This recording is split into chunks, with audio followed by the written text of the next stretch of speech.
오늘 주시는 하나님의 말씀은 마태복음 9장 14절에서 17절까지의 말씀입니다.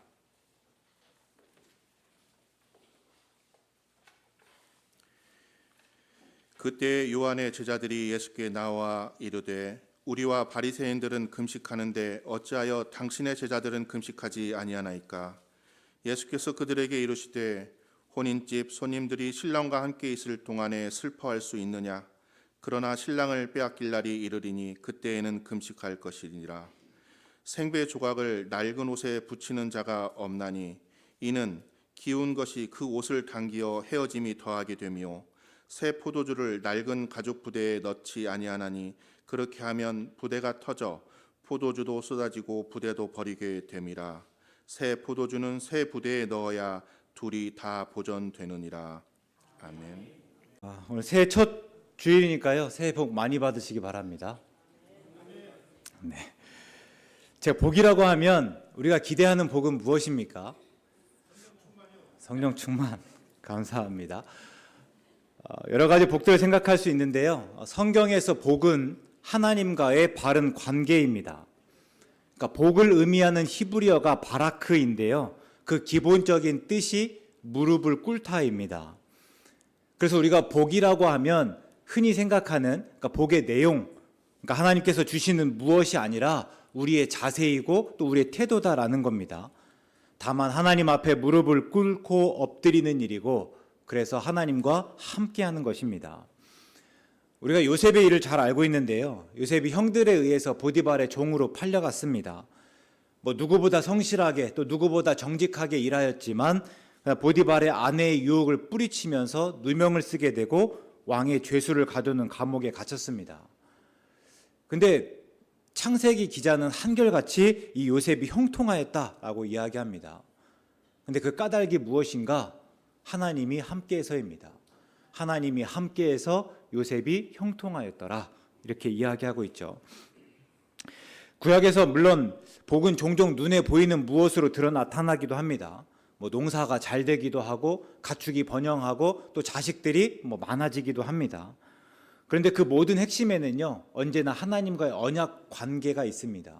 그러니까 언약 관계 안에서 누려가는 것들이다라는 거죠. 그러고 보면 성경에서의 복을 굳이 한자로 풀어보면요 우리가 쓰는 복복자라기보다는 엎드릴 복자입니다. 한 해 우리의 삶에서 엎드리는 복이 가득하시길 바랍니다. 그래서 하나님과의 관계 안에서 세상이 줄 수 없고 또 세상이 알 수도 없는 참 기쁨, 평안 누려가시는 우리 모두 되시기를 간절히 바랍니다. 오늘 본문의 말씀 역시 이 복에 관해서입니다. 14절에서 보시면 그때에 요한의 제자들이 물었다라고 이야기하고 있습니다. 그때는 언제인가? 당연히 바로 앞에 있는 사건이겠죠. 예수님이 마태를 제자로 부르시고 나를 따르라고 말씀하셨습니다. 우리가 잘 아는 대로 마태는 세리였습니다. 세리는 입찰을 통해서 로마로부터 세금을 거둘 권리를 받는 사람들입니다. 우리 입찰이라고 하시면 잘 아잖아요. 내가 이렇게 가격을 써내는 거예요. 그리고 가장 많은 돈을 써낸 사람에게 그 권리 혹은 권한을 주는 것입니다. 그렇게 해서 권리를 받는데 이 많은 돈을 썼기 때문에 이제 그 돈 이상을 벌어야 됩니다. 그래서 세금에 또 더하여 내가 거두어 드리는 것이죠. 이렇게 로마를 위해서 일하면서 또 배를 불리는 겁니다. 그러다 보니까 당시 사람들에게 세리는요 그냥 매국노이고 배신자입니다. 지금 로마의 지배를 받고 있는데 로마를 위해서 일하고 있기 때문에 매국노고 배신자였다면 또 거기에다가 세금 외에 내 배를 채우기 위해 또 이 특정량을 이렇게 더 얹이잖아요. 그러다 보니까 이 죄인과 다름없었습니다. 그래서 늘 세리와 죄인 이렇게 가죠. 그러니까 세리가 곧 죄인이라는 말입니다. 예수님이 마태를 제자로 부르시고 그 집에서 식사를 하셨습니다. 끼리끼리 모인다고 마태가 세리이고 죄인이다 보니까 또 거기에 모인 사람들도 세리와 죄인들이 모였습니다. 그러나 예수님께서는 아랑곳하지 않으시고 그들과 식사를 하셨습니다. 그런 모습들을 보면서 바리새인들이 예수님을 비난하였죠. 그때 예수님께서 대꾸하시는 말이 나는 의인을 부르러 온 것이 아니라 죄인을 부르러 왔다 말씀하십니다. 오히려 그들이 죄인이기 때문에 어울린다라는 것처럼 이야기합니다. 그리고 이제 그때예요. 바리새인과의 그 논쟁이 끝나고 이번에는 요한의 제자들이 물었습니다. 우리와 바리새인들은 금식하는데 왜 선생님의 제자들은 금식하지 않습니까? 그러니까 이스라엘 사람들이라고 하면 1년에 한 번 대속죄일에 금식하였습니다. 그날만큼은 반드시 의무적으로 금식을 해야만 했습니다. 실제로 레위기 23장에 보면 그날 금식하지 않는 사람은 백성 중에서 끊어질 것이다 이렇게 경고하기도 합니다. 그래서 바리새인들은 당연히 대속죄일을 금식하였고 또 나라에 크고 작은 일들이 있을 때 특별히 나라에 아픈 일이 있을 때 금식하였습니다. 뿐만 아니라 일주일에 2번 월요일과 목요일에 금식했습니다. 이때 월요일이라고 하면 모세가 율법을 받으러 시내산에 올라가는 날이었다고 여겨지는 날이고 목요일은 이제 그 시내산으로부터 내려온 날입니다. 그래서 이 두 날을 이렇게 금식하면서 율법에 관한 열심을 확인하였고 또 속죄를 통해서 이스라엘의 회복을 준비해 왔습니다. 반면에 요한의 제자들은 얼마나 자주 금식했는지는 모르겠습니다. 그러나 지금 요한의 제자들이 우리와 바리새인이라고 표현하는 것 보면 바리새인과 비슷한 수준으로 금식하지 않았을까 한번 좀 여겨볼 수 있습니다.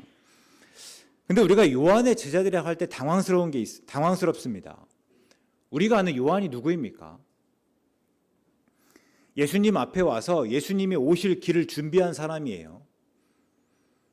한 번은 예수님을 가리켜서 하나님의 어린 양이라고 이야기했습니다. 그리고 예수님은 흥하여야 하고 나는 쇠하여야 한다 그렇게 고백하기도 했습니다. 그래서 그 얘기를 듣고 요한의 제자 중에서 그러니까 요한을 따르던 제자 중에서 그 일부는 또 예수님을 따르기도 했잖아요. 그중 한 명이 베드로의 형제 안드레입니다. 어쨌든 그래서 요한의 제자들이라고 하면 오히려 예수님을 지지하고 또 예수님의 편을 들어줘야 할 듯한데 지금 요한의 제자들이 예수님을 반대하는 듯한 모양새를 보이고 있습니다. 그러면 왜 요한의 제자들이 예수님에게 이렇게 물었을까요? 정말 예수님을 반대했을까요? 우리가 요한의 가르침을 한번 보겠습니다. 마태복음 3장 2절에서 보니까 요한이 회개하라 천국이 가까이 왔다 이렇게 전파하였습니다. 그러니까 말 그대로 천국이 가까이 왔다. 곧 종말의 때입니다. 그리고 종말은 심판의 때입니다. 그러니까 그날이 가까이 왔다라는 거예요. 천국이 가까이 왔고 종말의 때가 임박하였다. 심판의 때가 다다랐다. 이렇게 이야기하고 있습니다. 그러니까 급할 수밖에 없겠죠. 그래서 요한은 세례를 주면서 그들에게 말합니다. 곧 심판이 닥칠 것이니 회개에 합당한 열매를 맺으십시오. 이미 도끼가 나무 뿌리에 놓였으니 좋은 열매 맺지 않은 나무마다 찍혀 불에 던져지리라. 그러니까 이제 보시면 도끼가 나무 뿌리에 놓였습니다. 그만큼 그날이 임박한 거예요. 그러니까 그날이 이를 때까지는 철저하게 금욕적으로 살아야 합니다. 내가 하고 싶은 거 다 하는 것이 아니라 하고 싶지만 하나님 보실 때 어떨까 생각해서 하나님 보시기에 좋은 것만을 해나가야 되는 때다라는 거예요. 당연히 말로만 회개하면 안 됩니다. 지금까지와는 또 다르게 살아야 됩니다. 그래서 하는 이야기가 옷이 2벌인 사람은 옷이 없는 사람에게 나눠주십시오. 먹을 것이 있는 사람도 그렇게 해야 됩니다. 또 세리들은요, 부과된 것 외에는 거두지 마십시오. 또 군인들에게는 어떻게 이야기합니까?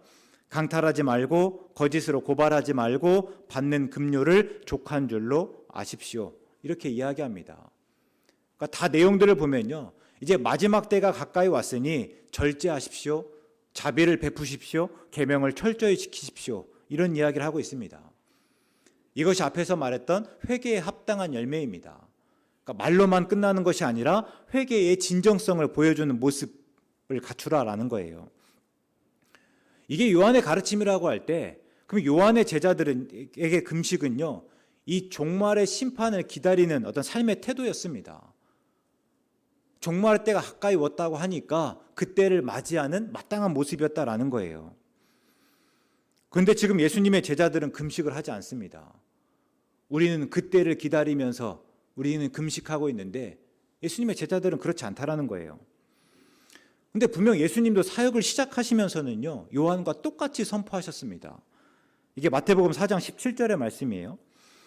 이때부터 예수께서 비로소 전파하여 이르시되 회개하라 천국이 가까이 왔느니라 하시더라. 예수님께서 이렇게 선포하셨기 때문에 요한과 요한의 제자들은 예수님의 사역에 동의하고 또 예수님을 환영하였습니다. 근데 지금 그 예수님은요, 종말의 심판을 전혀 대비하지 않는 듯합니다. 천국이 가까이 왔으니 회개하라고 말하지만 어떤 회개도 선포하지 않으시고 천국에 가까이 온 것에 맞게끔 살아가지 않는 듯한 거예요. 전혀 금욕적이지 않고 금식하지 않습니다. 오히려 세리와 죄인과 어울리며 그들과 함께 잡수십니다. 어느 때보다 세리와 죄인을 멀리해야 하고 금식해야 될 것 같은데 그렇지 않다라는 거예요. 그래서 요한의 제자들이 묻는 겁니다. 천국이 가까이 왔고 그래서 우리와 바리새인들은 금식하는데 왜 선생님의 제자들은 금식하지 않습니까? 그때 예수님께서 대답하셨습니다. 신랑이 함께 있는 동안에는 혼인집 손님들이 슬퍼할 수 없지 않습니까? 그러나 신랑을 빼앗길 날이 올 텐데 그때는 금식할 것입니다. 그러니까 예수님의 제자들이 금식하지 않는 까닭은 예수님께서 신랑으로 오셨기 때문입니다. 구약에서 신랑은요, 하나님과 연관됩니다. 그래서 이사야서 62장에 보면요, 하나님이 이스라엘의 구원을 말씀하시는데 신랑이 신부를 기뻐하는 것 같이 하나님이 이스라엘을 기뻐하신다, 이렇게 말씀하세요. 또 호세아서에서 보면요, 구원의 날에 하나님께서 이스라엘을 내 남편으로 일컬을 것이다, 이렇게 또 이야기하고 있습니다. 그러니까 구약에서 신랑은 하나님과 이스라엘과의 관계를 나타내는데요, 본문에서 예수님은 자신을 그 신랑이라고 선포하였습니다. 그리고 이때 신랑은 메시아예요. 그러니까 종말에 오셔서 심판하시는 분, 그리고 천국을 이루시는 분입니다. 그럴 때 금식이 메시아를 맞는 태도였다면 이제 메시아가 왔고 그래서 금식이 필요 없다, 이게 예수님의 말씀입니다. 지금은 잔치의 때입니다. 천국이 가까이 온 것이 아니라 천국이 이미 온 거예요. 그렇기 때문에 금식할 필요가 없다. 그러면 근데 금식이 웬 말이겠습니까? 지금은 잔치의 때고 천국을 누리는 때입니다. 슬퍼할 때가 아니고 가장 기뻐할 때다 말씀하시는 거죠. 그리고 이제 이 천국이 임하였다면, 아직 천국이 가까이 온 것이 아니라 천국이 완전히 임하였다면 당연히 천국이 가까이 왔을 때랑은 삶의 방식이 달라지겠죠. 이제 예수님께서 그 말씀하십니다. 두 가지 비유를 통해서인데요. 먼저 생배 조각을 낡은 옷에 기어 붙이지 않는다 말씀하십니다. 이때 생배 조각은요, 한 번도 사용하지 않은 새 배 조각입니다. 그래서 빨면 줄어들기 마련이에요. 그것을 낡은 옷에 기어 붙인다면 어떻겠습니까? 빨게 됐을 때 결국 낡은 옷까지 잡아당겨서 더 찢어지게 되고, 낡은 옷은 낡은 옷대로, 또 이 생배 조각은 생배 조각대로 쓰지 못할 것입니다.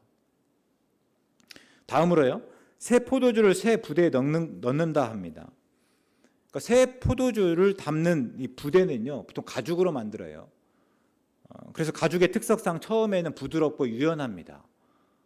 그런데 우리 가죽 그렇잖아요. 자꾸 쓰게 되면, 자꾸 시간이 지나고 노출되다 보면 단단해지고 쉽게 부서집니다. 그래서 포도주가 되는 과정에서 그 발효의 압력을 견디지 못하고 결국 터져버린다라는 거예요.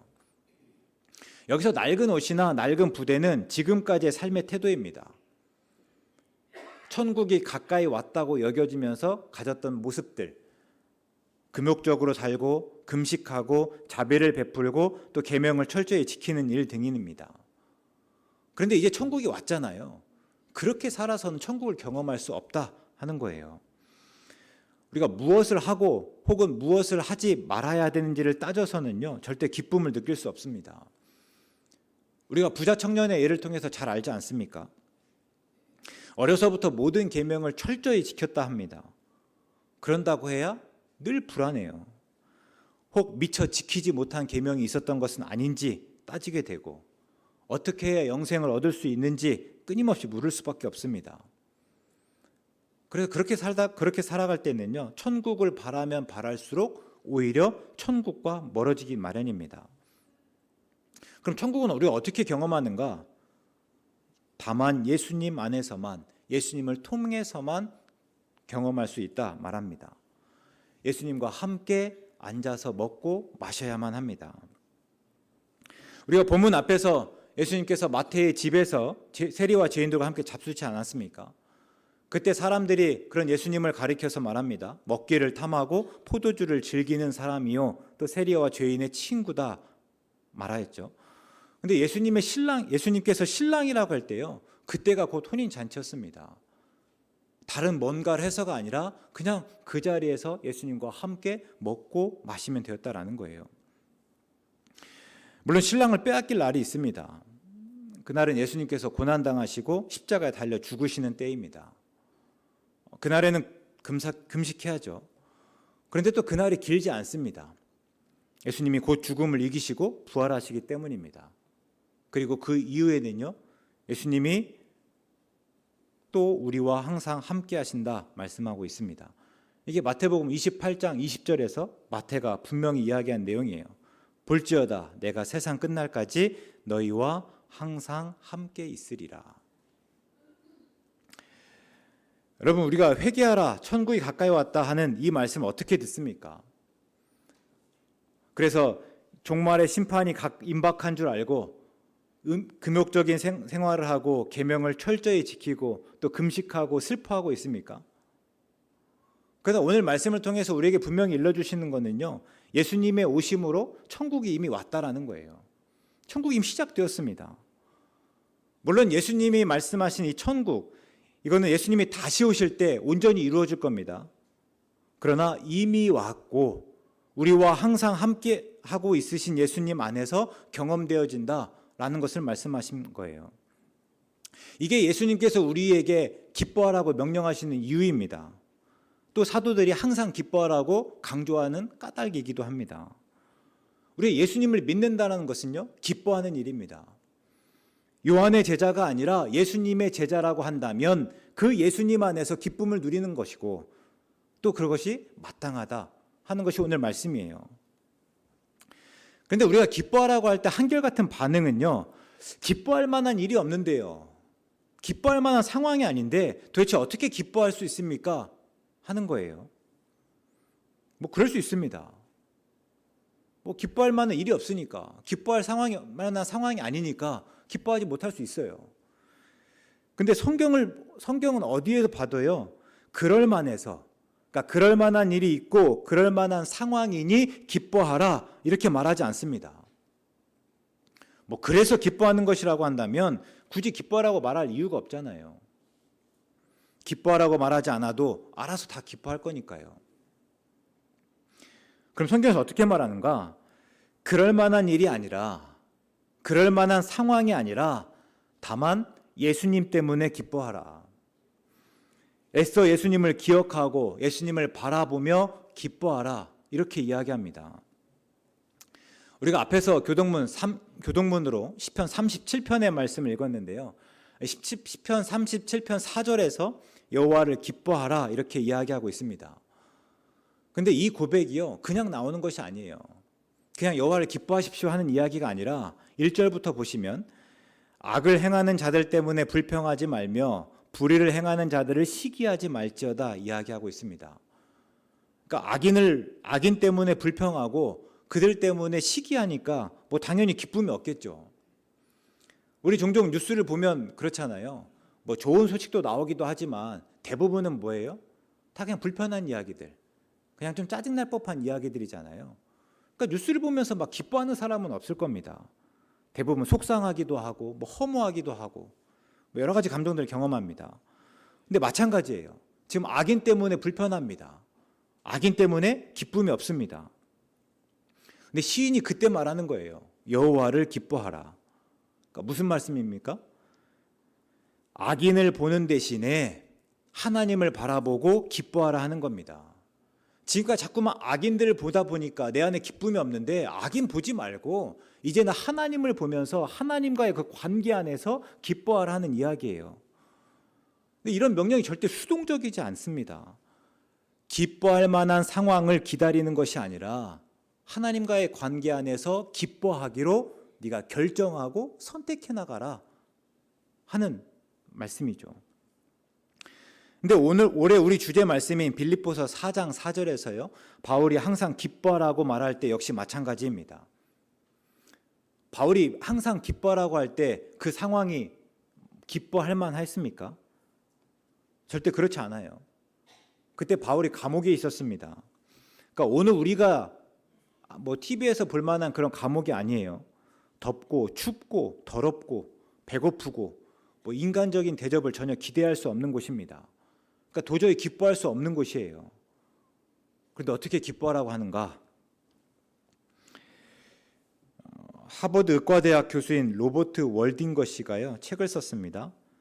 우리말로 세상에서 가장 긴 행복 탐구 보고서입니다. 근데 이거는 이제 우리말로 새롭게 제목을 정하면서 행복이라는 말을 쓰긴 했는데 원제는요 더 굿 라이프입니다. 좋은 삶, 좋은 인생 정도입니다. 그래서 이 책은요 단순히 어떻게 하면 행복할 수 있을까 거기에 대해서 이야기하는 것이 아니라 어떻게 하면 우리 삶을 좋은 삶으로, 어떻게 하면 우리 삶을 좋은 인생으로 만들 수 있을까, 여기에 대한 답입니다. 근데 저자가 계속해서 이야기하는데요, 가장 먼저 좋은 삶이라고 해서 기쁜 일, 즐거운 일로만 가득 차 있지 않다라는 것을 강조하고 있습니다. 그리고 우리가 명심할 거예요. 좋은 삶은 기쁜 일, 즐거운 일과 함께 여러 가지 어려운 일들로 가득 차 있습니다. 전도자의 관찰 결과와 같습니다. 전도자가 때에 대해서 이야기하잖아요. 좋을 때가 있고 또 나쁠 때가 있습니다. 웃을 때가 있고 울 때가 있고 또 사랑할 때가 있고 미워할 때가 있습니다. 그러면 웃고 사랑하기만 하는 것이 과연 좋은 삶인가? 저자는 그렇게 말하지 않습니다. 울 때가 있고 미워할 때가 반드시 있어야 한다라는 거예요. 좋은 삶은 어떤 우리가 원하는 것들을 단번에 얻고 그것들을 그냥 계속해서 누려가는 것이 아니라 그냥 그것들을 얻어가는 그 과정이라는 거예요. 어렵고 힘든 것을 피해서가 아니라 그것을 겪고 이기면서 좋은 삶이 완성된다, 이렇게 이야기하고 있습니다. 그때 바울이 깨달은 게 이와 같지 않을까 생각해 봅니다. 감옥은 물론 고난입니다. 근데 고난에만 집중하면 절대 기뻐할 수 없습니다. 근데 감옥은 다만 주 예수께 받은 사명대로 하나님의 은혜의 복음을 증언하는 그 과정에 있을 뿐입니다. 바울의 좋은 삶은 그 고난을 통해서 완성되고 디모데후서 4장에서의 고백처럼 그 이후로는요 이제는 의의 면류관을 얻을 것입니다.